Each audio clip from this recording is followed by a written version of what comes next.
Përshëndetje miq, mirë se erdhët në emisionin Pena e Shkodrës. Faleminderit që jeni me mua të shtunave. Patjetër gjerasin të përshëndes të gjithë ndjekësit në valët 92 MHz të Radio Shkodrës, gjithashtu edhe teleshikuesit në kanalin televiziv të RTS Shkodrës. Është një shtunë tjetër, patjetër që kemi të ftuar të tjerë, kemi sjell libra të tjerë, autor të ri, jo krejt të ri, sepse kanë vijuar me kohë, por mbase për studiot tona televizive nuk është edhe shumë i pranishëm. Për të gjithë ju miq, Gëzim Morajza. Përshëndetje, mirë se u gjeta. Mirë se erdhe Gëzim. Faleminderit që je sot me mua në studio. Faleminderit që u për ftesën. Për mua ishte kënaqësi që me qenë bashkë në këtë studio, bashkë nuk kemi realizuar asnjë prej emisioneve të Pena e Shkodrës, edhe pse Pena e Shkodrës vjen tashmë prej disa kohësh realisht. Me shumë sukses.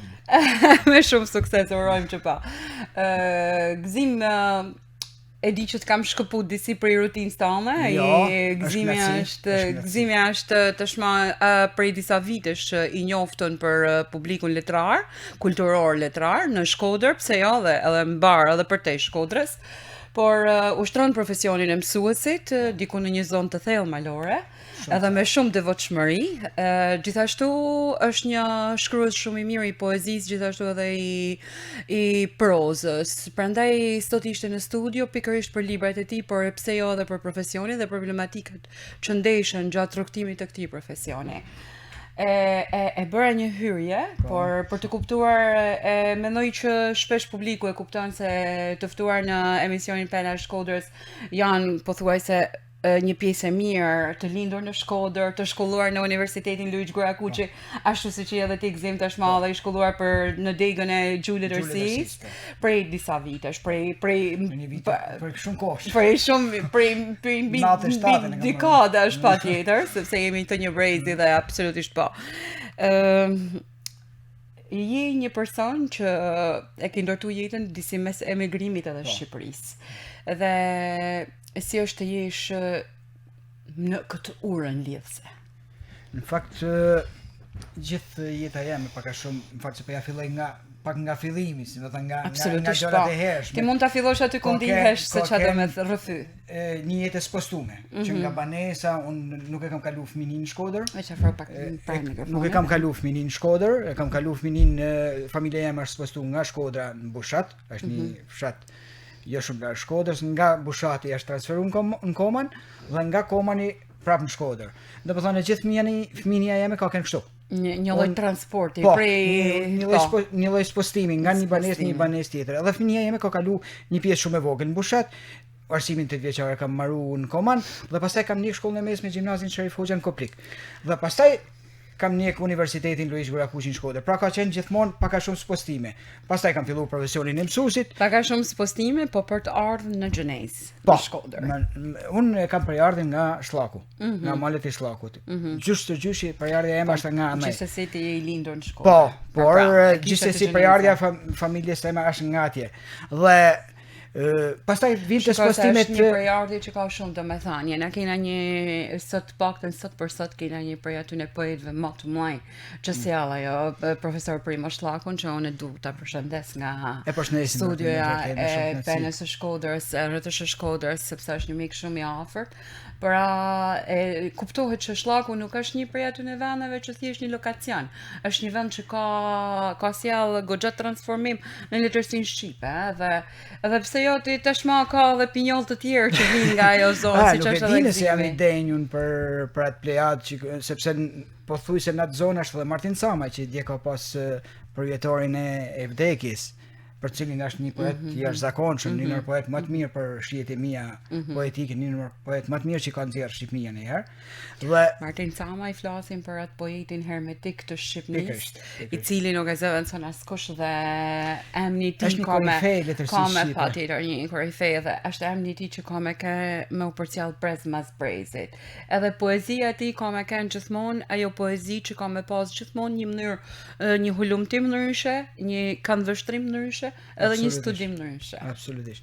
Pastaj vjen tek ekspostimi i emigrimit. Unë jam një person që kam emigru, jam rikthy, kam riemigru dhe jam rikthy. Për momentin jam i rikthym.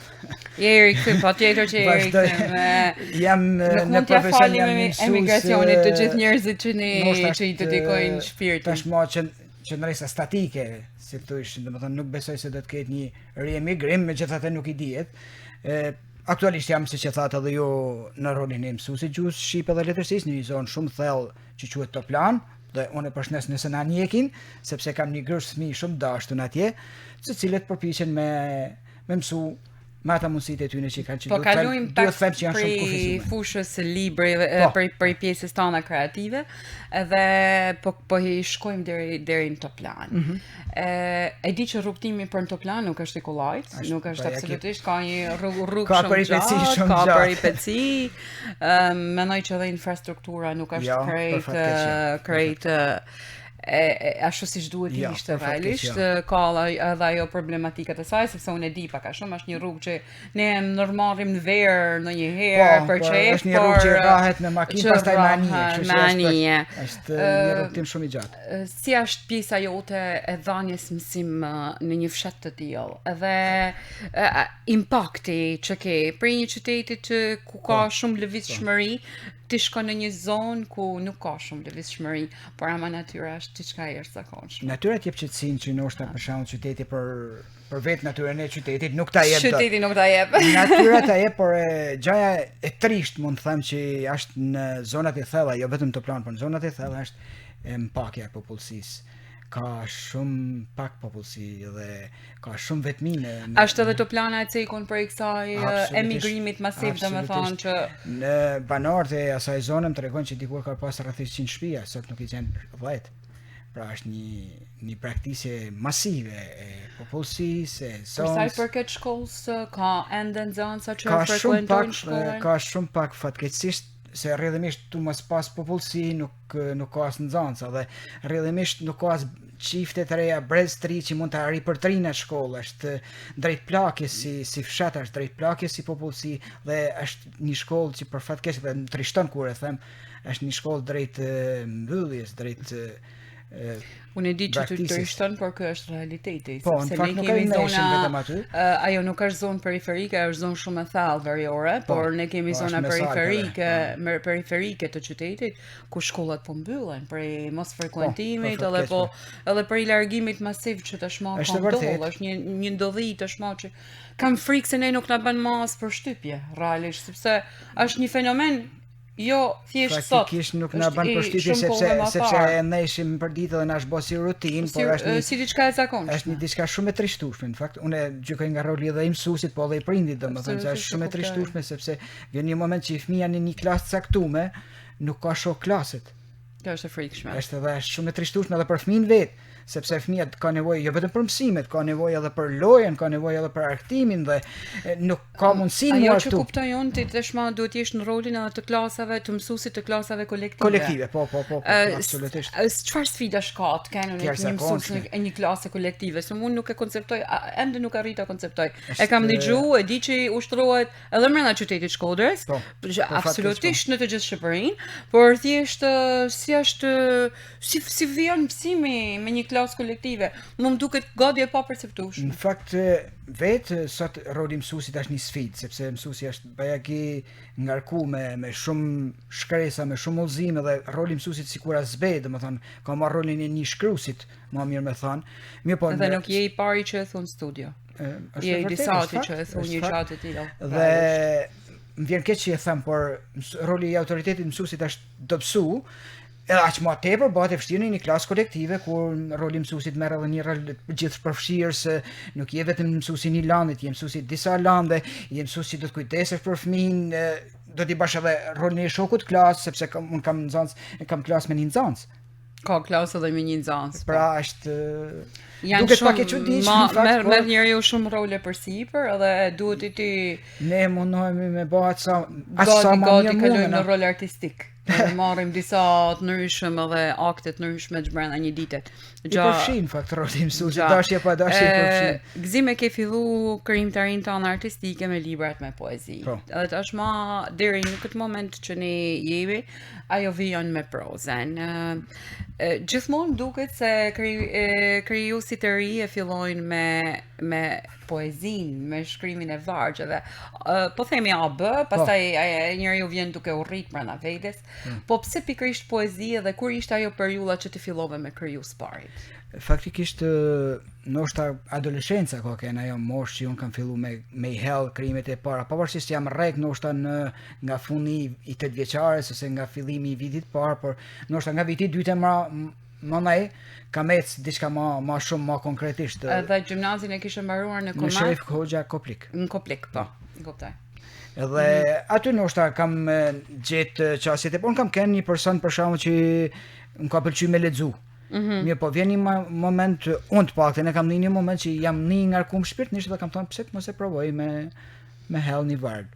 Pastaj një varg dytë. Pastaj një varg tretë, ndoshta një moment saktum kam thonë pse mos e provoj me ja bë ditën dikuj, në fillim me një rreth ngusht miq. Cili ka qenë kuriozitetet tuaja të para që ti ke dashur me hulumtull dhe me sjell? Si ka qenë perceptimi jot rreth poezisë, domethënë, rreth vjershave? Thjesht po shkruaj një diçka që ndjej apo ndoshta edhe një moment impakt që të krijohet në kokën tënde ose në ndjeshmërinë tënde? Përgjithsisht unë jam një person që shkruaj kur ngacmohem emocionalisht. Qoftë pozitivisht, qoftë negativisht. Pikërisht, nuk është të thonë se duhet kem se s'ban emocione pozitive dhe jo, nuk ka rëndësi, bile ngacmim. Gati mendoj se edhe emocionet e trishta janë ata që të shtyjnë më së tepër. Personalisht po, domethënë shtyjnë më tepër me u shpreh me nxjerr për jashtë. Mirë, po nuk kam qenë shumë kurioz për sa i përket shkrimit me nxjerr fill, si më thënë. Nuk kam tentuar me i dhënë vetë që po më tregoje këtë diçka që ke shkruar. Ndoshta kam bën pak më vonë, edhe siç e theksova edhe një herë, ja kam treguar një rrethit ngusht miq, pastaj kam provuar domethënë sigurisht miq nuk të flasin keq në përgjithësi, të japin kuraj dhe ndoshta kam provuar me nxjerr. Ka një poezi shumë të veçantë, Shtëpia ime. Muret me sova të rjepur, si kujtimet që më lidhin me ty. Dyshemen me gunga si dhimbjet, që u përplasën në ty, por e dashur. Ikim në moskëthimin. Në sy, ftotësia jote më ka ngrirë, lagështia jote kalbër më ka, por e kot, kthehem sërisht, si tek një ndëshkim, që ti shmangësh nuk mundesh. E sërisht iki, prep për të ardhur, përjetësisht lidhur me këtë nyje. Është një poezi, ma ke citu këtu që është një poezi e vetme, aty e kam kuptuar realisht, edhe ndoshta ishte kjo citati i vogël, thash unë po e lexoj një herë, që do të thonë një poezi e vetme. Është një poezi, por në gjatë botimit është të shkput. E shoh që shkrimi jot vjen në standard. E ke filluar me standarde. Do vazhdosh me standardin. Sprova në gegnisht? Për shembull tek libri i fundit, fjalët e personazheve janë të gjitha në gegnisht, sepse tek libri i fundit personazhet janë dialogjet kalojnë fjalët e autorit apo fjalët e personazheve. Jo, desha të thënë sa mirë kemi i pa cekun nga ndikimi i zonës ku jeton, i lokacionit. E kuptoj. Faktikisht ndoshta edhe nga ndikimi i letërsisë që kemi bën atkohë, ka qenë shumë i ngulitur në gjuha letrare.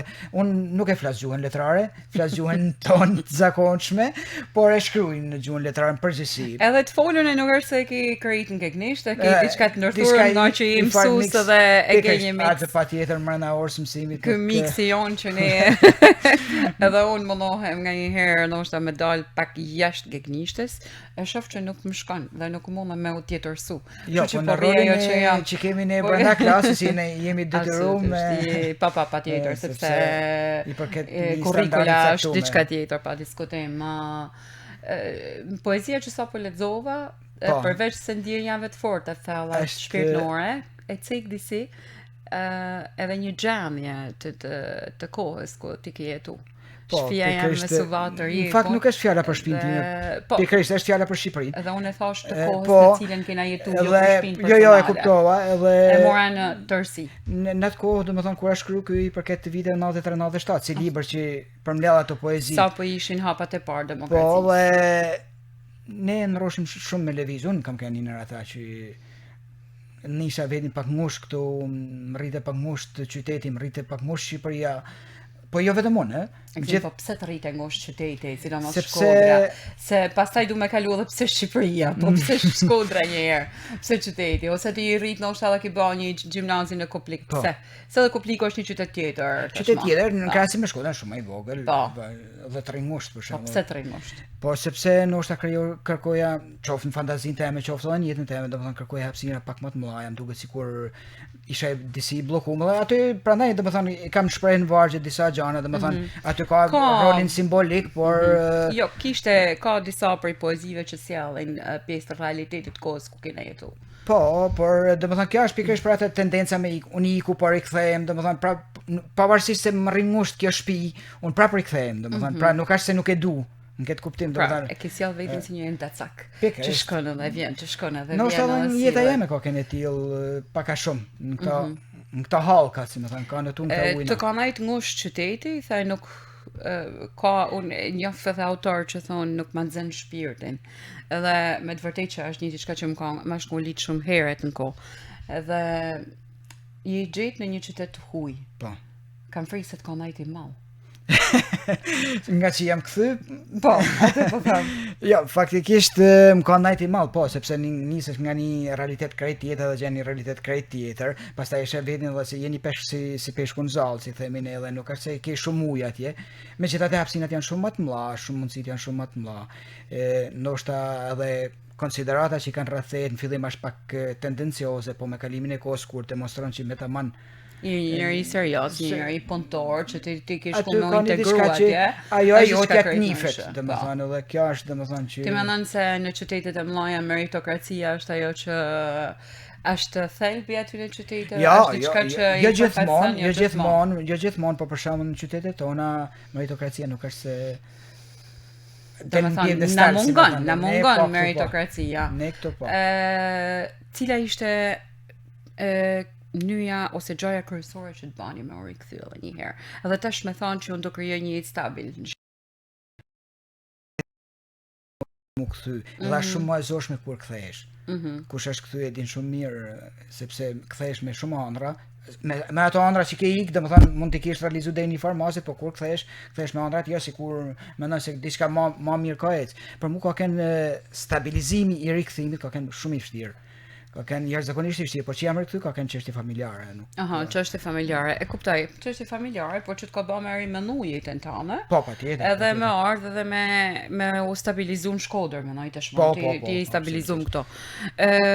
Si duket realiteti shqiptar? Ne për fat mirë po themi për Shkodrën, po flasim për Shkodrën. Për fat mirë më duhet më thonë që po ndryshojmë. Ndoshta jo me hapa që kena prit. Jo me hapa galopant. Po jo, por duhet me thonë që po. Kena hapje, edhe mentalitet jemi më të hapun. Nuk kena kaq të hapun, duhet me pranu. Por prapse ndryshimi është për mirë dhe gjë, edhe pse ai bëhet me hapa të vogël, vegjël është prap mirë.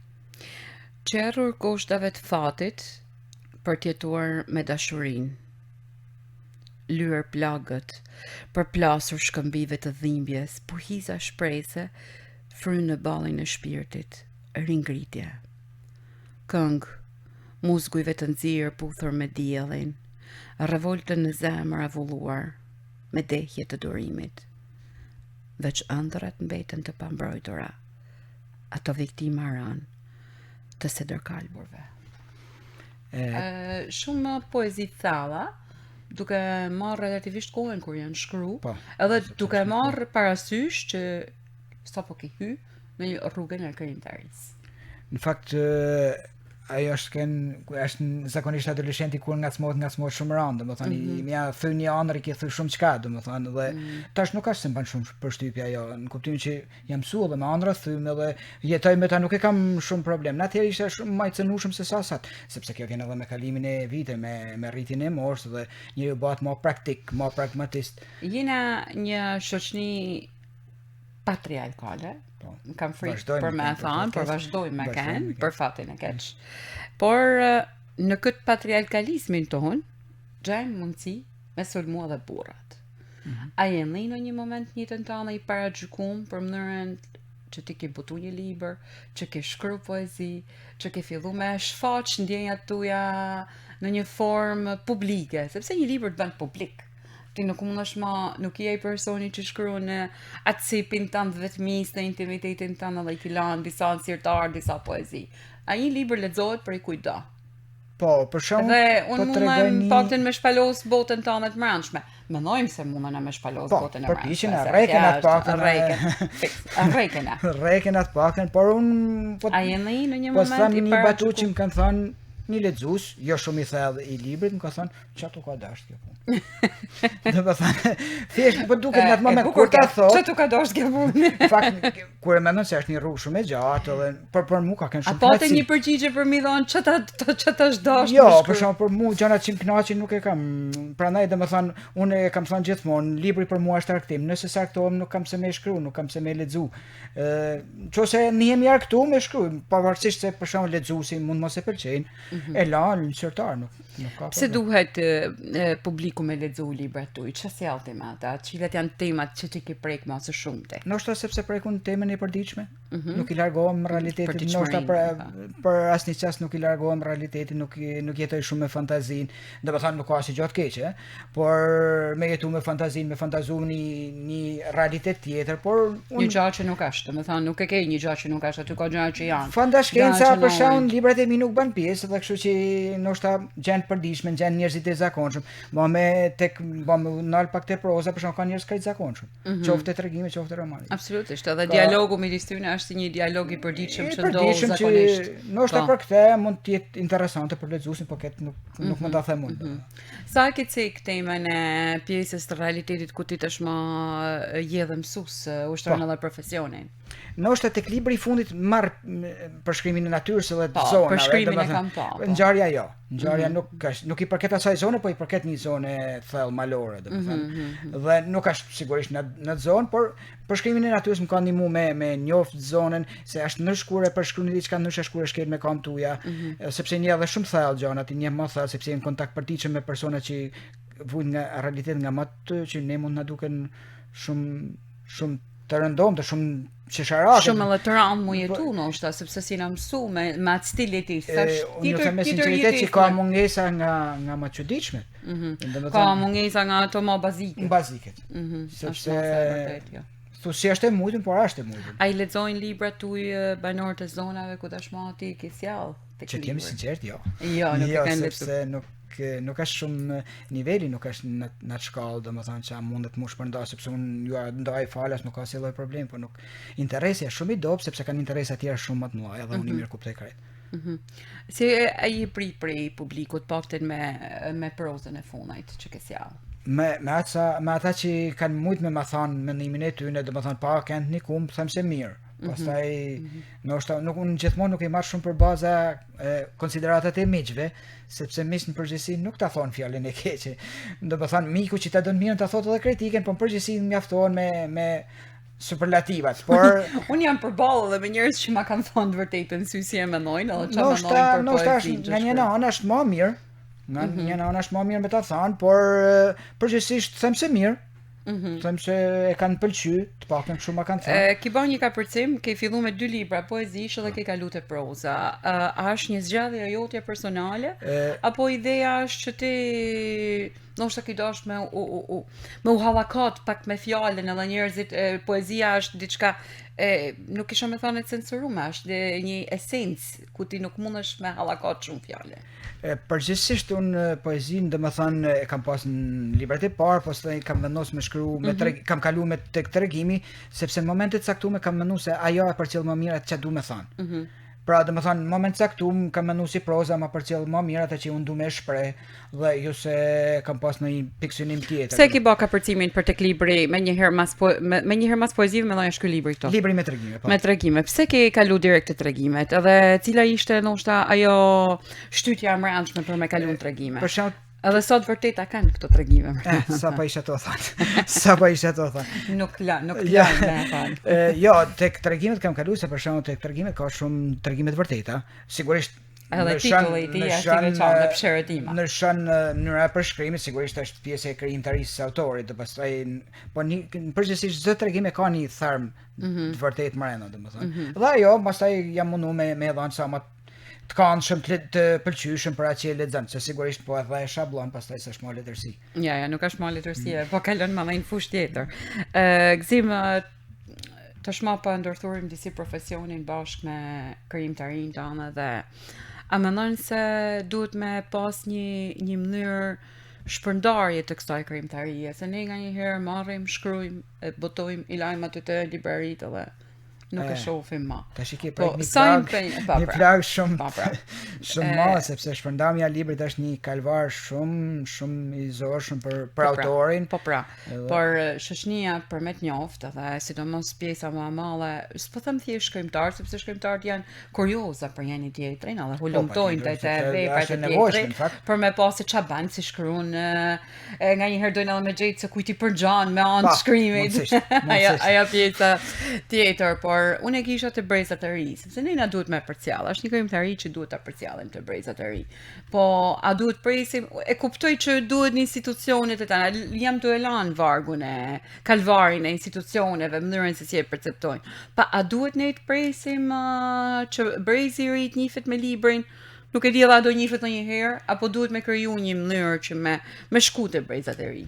Në kuptimin e anës teknologjike, po thoni, apo në të gjitha kuptimet. Sepse sot teknologjia ka avancuar shumë sa që libri duket diçka demode dhe sepse rinia sot ka një mirë që e therr, rinia sot më është shumë e shumë të gatshme librin, e don celular. Është shumë e lidhur me mjetet digjitale, si të paktën me celularin. Teknologjia ka avancuar, sigurisht që është gjë e mirë dhe me pas librin në celular, shumë gjë e bukur. Unë në televizor po dishte nuk e shohin fare nga një anë, po. Unë mes me të vjetren pëlqen me pas librin dorë. Unë këtë kisha si ashtu, a pretendon që me kriju këto takimet, sepse janë ato takimet shumë të veçanta. Nganjëherë janë gjimnazet ku takohen me studentët me nxënësat. Po është gjë shumë pozitive sepse një nxënës, një gjimnazist ta zëm, e njeh me një autor të ri që mund të jetë para 2-3 vjet më i madh ose diçka ka kanë shumë më afër ti. Kur ja prezanton, i krijon përshtypjen domethënë se diçka krejt e prekshme. Unë verë me për fat keq verë që brezet e ri nuk priren me ulma një karrige me lexu një libër. Pse? Sepse teknologjia ka avancuar shumë sa nuk kanë dërimin as me të dëgju më. Kjo është faktikisht më e vërtetë, nuk kanë durim as me dëgju. Absolutisht jo më me perceptu, me ul, me lexu vepra, edhe me bën një analizë të mirëfillt të asaj që sapo ke shkruar. Kjo është shumë e mirë që ka avancuar teknologjia, sepse nuk e di e mani mend që për me gjetë zbërthimin e një fjale na desh me hap 2-3 fjalor. Sot me pak klik Unë i mbaj ende ato fjalorë të shpej, kanë kushtuar shumë në atë kohë. Po sigurisht shumë mirë që ka avancuar, absolutisht asnjë gjë kundër avancimit të teknologjisë, por edhe pse e prek librin nuk ka asnjë gjë të keq. Edhe pse e prek librin, pa e çështë të rim me prek librin realisht. Apo abuzojmë ne shkrimtarët? Për volumin? Po. Edhe jo vetëm. Edhe me anën e krijimtarisë. Në një mënyrë në sensin që gjithçka që na vjen në mend nuk është poezi. Edhe gjithçka që mundohena me sjell si proz ose si tregim nuk është. Më ka ndodhur mu, besoj ju ka ndodhur edhe ju, në marr pjesë në konkurse. Në konkurse. Ty të kanë ose fund me vi. Okej, nuk po them. Ka marrë pjesë në konkurse dhe jam shumë i kënaqur. Je edhe vlerësu tashmë me çmim, por le të vijojmë atë më përpara që nisëm pyetjen. Po, pikërisht tek abuzojmë me krijimtarin. Për fat keq po, por sepse unë shikoj gjithmonë tek personi që boton. Është e lirshme me botu çka dush. Sot mundesh me botu, mjafton sepse është bë biznes. Dhe unë kam thënë edhe një vend tjetër, do të ishte më mirë që shtëpi botuesi me pas një, s'po them kritik letrar, sepse ndoshta por me pas një person që thot, shiko, unë nuk ta botoj këtë. Unë jam për kritik letrar edhe marrë shtëpi botuese, faktikisht. Por edhe korrektor letrar. Po dhe korrektor. Edhe redaktor po se po. Korrektori që duhet ishte se s'vën.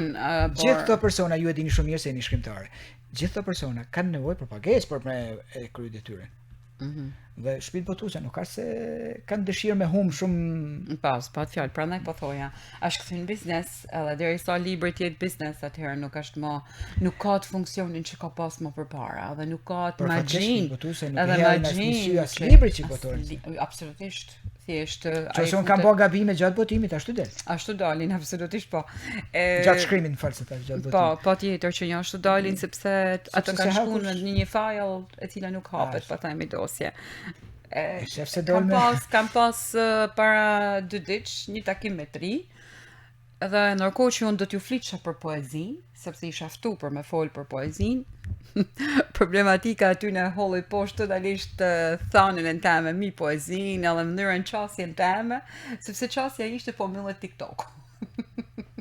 Tan problemi ai ishte. Problemi shumë i madh. Po të paktën në gjune. Po mbyllej TikToku edhe a ke ti TikTok? Edhe unë që nuk kam një adresë TikTok. Asun. Mu duk veti shumë e lashtë, mu duk veti edhe në momentin që nuk kisha një adresë TikTokut, isha edhe para rëndësishme. Momentalisht. Kja është ajo që ka po i bën teknologjia librit. Po, ne s'po mundem me protestu për librin, mund të thoja gjithçka për Shakespeare-in. Mund të merret flisja edhe për Olimpin, e greqisë lashtë, mund të flisja për mitologjinë edhe për çka tjetër, për çka do. Mbas edhe për mujin, për këdo. Edhe për mitologjinë tonë. Ata nuk ishin as pak. Nuk janë të interesuar. Prandaj tham, a kena me gjetë ndonjëherë një urë lidhëse mes rinisë dhe librit. Edhe ç'a duhet me bëna për me gjetë një gjatë tjetër. Unë mendoj që fillohet në shkolla, po fillohet herët për mendimin tim. Mu eduku qysh nëndjeqare. Në kjo, gëzim, jam shumë dakord me konceptin që fillohet në shkollë. Ne na mësuam ato bankat me përpara, thash njëri me tjetrin.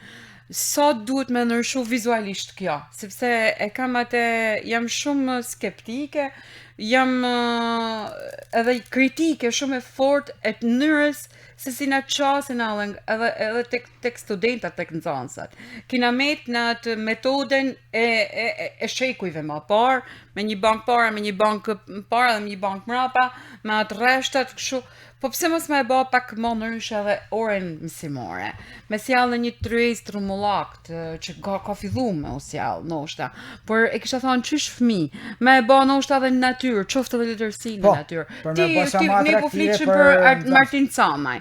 Ti tek ajo zonë, edhe për mi tregu aty që Martin Camaj është i kësaj zonë, mund të shkret mundësisht me shku tek shtëpia e Martin Camaj. Unë kam bërë për shembull, kam shkuar dhe kam treguar me pamje shtëpinë e Martin Camajt, por thënë drejtën nuk është se kam gjetë shumë interes për me njoftë që e kishin, po se thush gjys patriotit, sepse zona ku unë jap mësim me zonë janë shumë afër me një tjetër. Dhe ju shpjegova edhe shumë detaje se ku shka ken Martin Camaj, se nuk ishim tu fol për një njeri të zakonshëm. Mirë po, celulari nuk e zëvendëson. Nuk e zëvendëson, pra. Për fat keq domethënë për fatin e keq sepse unë mendoj nganjëherë që duhet një bashkëpunim shumë i madh, edhe jo vetëm mes mësuesit e nxënësve, po edhe mes mësuesit edhe familjes. Jo në kuptimin që me detyru familjen me ul nxënësin libër, por vjen është një hall. Mendoj që detyrat e familjes janë të paracaktuara. Edhe ato duhet me viju. Jo me kalu edhe familja në një raport tjetër, siç ka kalu me fëmin, që ka gati familja që janë pothuajse edhe krejt pa vëmendshme në ato që studiojnë fëmijët. Edhe absolutisht minimalisht dikur na është thonë çka ke bosat. Na kena ik për kësaj, çka ke bosat në shkollë. I shmangën shumë kësaj pyetje. I kena ik, jo i shmangën, i kena ik, e kena lanë, e kena harru. Nuk ka më çka kena bërë shkollë, ja të çfarë bën për ditë. Edhe ka kry, kështu është përgjigje. Si e shef letërsinë në një moment, jemi në një moment shumë kritik. Unë e shoh në një moment shumë kritik, ku ka luhatje mes luhatje, ka uljet edhe ngritjet, por absolutisht që autor ka me pas, sidomos po mos kishte sot në këto realitete, nuk e di ç'a se ç'është do të prodhon, duhet me kanë. Edhe më kollajt është, por ka edhe shumë çka me thënë edhe me shpreh. Po si e shef në një të ardhmë të dytë?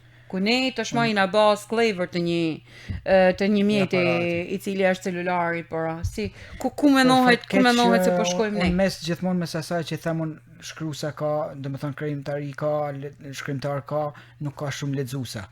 Dhe kam frikë se vjen një moment që do të kemi shumë shkrimtar dhe pak lexuesa. Dhe nuk e kam fjalën për Shqipërinë.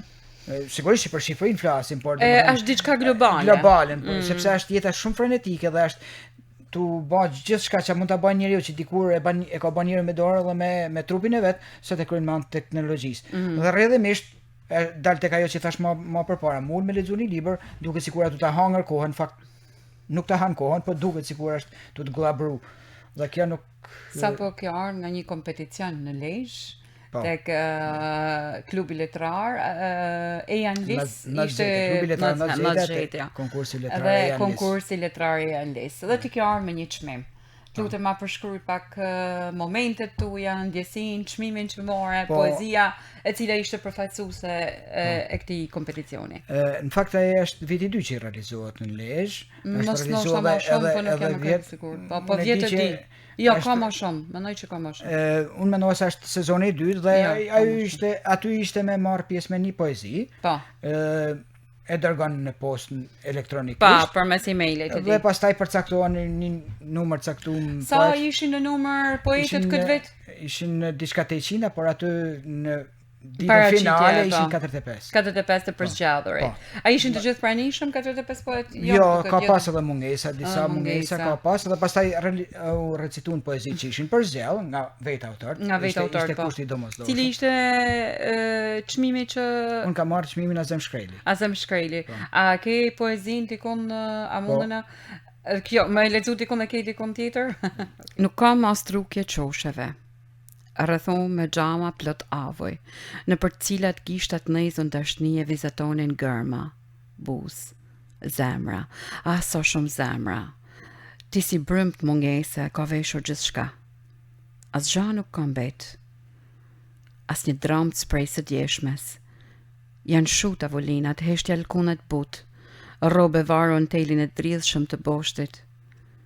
Veç kjo s'ka cigareve aty përbri, si atëherë, një sy e mand hapon.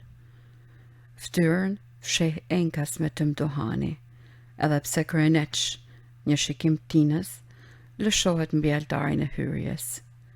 Hiq.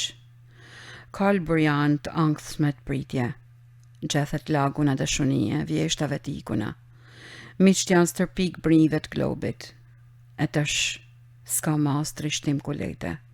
Ku për ndritja e monedhës filikate, krenaria fundosten piklimen fatal. Malli fytit shtrëngohet, ndaj nuk e pres kamaririn, në xhepa mëzduart dhe hajnisht dal. Një poezi e mrekullueshme që mendoj që ka merituar çmimin e vet, por më thuj pak si ishte ndjesia dhe si ishte interpretimi jot, u prit ky interpretim. Nuk shohem fakt për interpretime. Unë mundoha me dhënë emocionin që un kam një kur e kam shkruar, sepse për shkruar një moment caktuar. Pra, kishe shkruar ngegnisht. Po, sepse ishte kushti domosdoshëm. E di që është kushti domosdoshëm. Kushti domosdoshëm për të marrë pjesë në... Kur e shkruar poezia? Ka 2 vjet. Ka 2 vite. Dhe është përshkrimi një momenti caktuar ku një person kthehet te bari që ka kaluar me shoqëninë, me dashuritë e veta. Në atë momentet edhe kujtimet e hulumtimit. Po, dhe është një situatë që e përjeton atë moment kur nuk e gjen më asgjë si kur e ka lënë, edhe për një varg caktuar them asnjë droms për zdjeshmes. Apo i kthehesh poezisë edhe një herë? Unë shkruaj herë mas herë, përgjithsisht jam tip që shkruaj sporadikisht, nuk shkruaj dendun, asgjë nuk shkruaj dendun në fakt.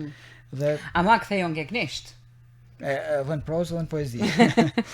Unë po da jap si kusht pak, para kusht po da vendos pak si para kusht për me shkru, për me sjallë, sepse me ndryshimin që sjallë përmes të hershmes, kjo është edhe shumë viteve më parë, por ka një qasje krejt ndryshe ngegnisht. Sigurisht, poezia ti bën shumë më e bukur ngegnisht. Është edhe ndjesi. Kjo është jo për më mbrojt krahinen tonë, por poezia ngegnisht tingëllon shumë më bukur.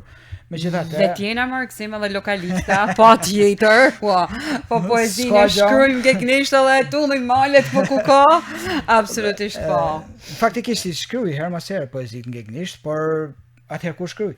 Mendoj që të vjen frymëzimi edhe shkruan. A unive i vlerësum si duhet me çmimin në xhetja. Një çmim prestigjos. Një prestigjos i letrave shqipe. Për mua është gjithmonë kënaqësi kur marr pjesë në konkurrime, në kompeticione, dhe sigurisht kur ndërohesh me çmim është kënaqësia bëhet dyfish.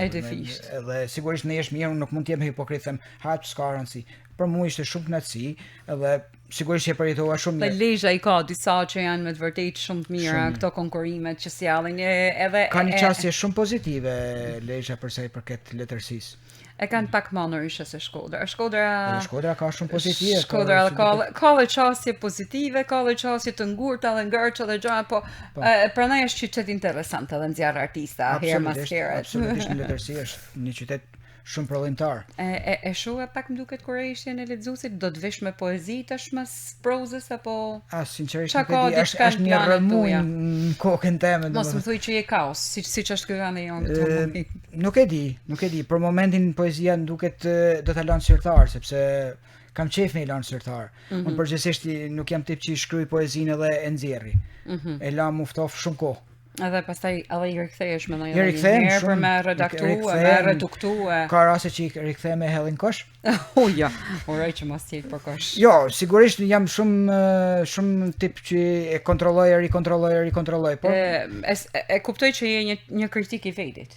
Besoj që se kush për me dash me nxjerr diçka të këndshme mundohet me e kritiku, me nxjerr diçka më të mirën e mundshme për asaj që ka shkruar. Unë mendoj që publikut ja kena zgju kuriozitetin për me hulumtu kush është gëzimi. E para edhe për me hulumtu këto librat, të cilat mund gjanen mendoj në për librari, tek Ora Shkodrës, pa diskutim në Shkodër. Dhe uroj që të kesh një krijimtari sa më gjatë, sepse publikut i duhen nga një herë shumë bio mendimet, edhe të përcjelluna prej vendit ku jeton. Si më thonë, jo prej kozmosit. Shpresojmë që publiku të jetë kënaqur nëse ka pas durimin me na njek, dhe unë jam shumë falënderues Kashirës që për mundësitë që mblat edhe për ftesën që mbajt. Absolutisht nëse ishte jam, ja. Uroj sukses edhe në punën tonë, e cila është e devotshme dhe me shumë sfida. Edhe uroj që dhe banorët e atij vendi ku ti je pjesë e tyre për kësa kohë tashmë, ta kuptojnë që ka njerëz që e dojnë punën, pavarësisht se ku ndodhet gjeografikisht. Shpresojmë, faleminderit. Gjithë mirë, së bashku do të shihemi të shtunën tjetër pa diskutim. Mirupafshim, kalofshi bukur fundjavën.